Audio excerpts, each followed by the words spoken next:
সারাক্ষণ ধর্মের নতুন নতুন শিক্ষা পাওয়া যাচ্ছে ভোটের মাঠে। আসেন তো দেখি ছোটবেলা থেকে আমরা কি শিখেছি আর সেগুলোকে এখন কিভাবে বদলে দেওয়া হচ্ছে। হযরত মুহাম্মদ সাল্লাল্লাহু আলাইহি ওয়াসাল্লাম মক্কা থেকে মদিনায় পালিয়ে গিয়েছিলেন, বলেছেন শিবিরের সেক্রেটারি সাদ্দাম হোসেন। নামাজ, রোজা, হজ, জাকাত এগুলোর চাইতেও বড় ফরজ নেতা নির্বাচন করা। এই কথাটা পাবনা 5 আসনের জামায়াত প্রার্থী ইকবাল হোসেনের। আল্লাহ সিদ্ধান্ত নিয়ে ফেলেছেন জামায়াতকে ক্ষমতা দেবেন, বলেছেন চট্টগ্রাম আসনের প্রার্থী শাহজাহান চৌধুরী। জামায়াতে ইসলামকে একটা ভোট দিলে আপনি 18 কোটি মানুষের নামাজের সওয়াব পাবেন। জামায়াত প্রার্থী আমির হামজার বক্তব্য এটি।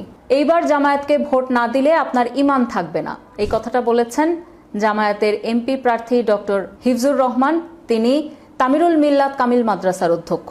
গত 10ই নভেম্বর নয় দিগন্ত পত্রিকায় একটা প্রতিবেদন ছাপা হয়েছে, সেখানে বলা হয়েছে গ্রামে নারীদেরকে নিয়ে যে তালিম অনুষ্ঠান জামায়াত করছে সেখানে বলা হচ্ছে মৃত্যুর পর নাকি প্রথম প্রশ্ন করা হবে আপনি কোন মার্কায় ভোট দিয়েছেন।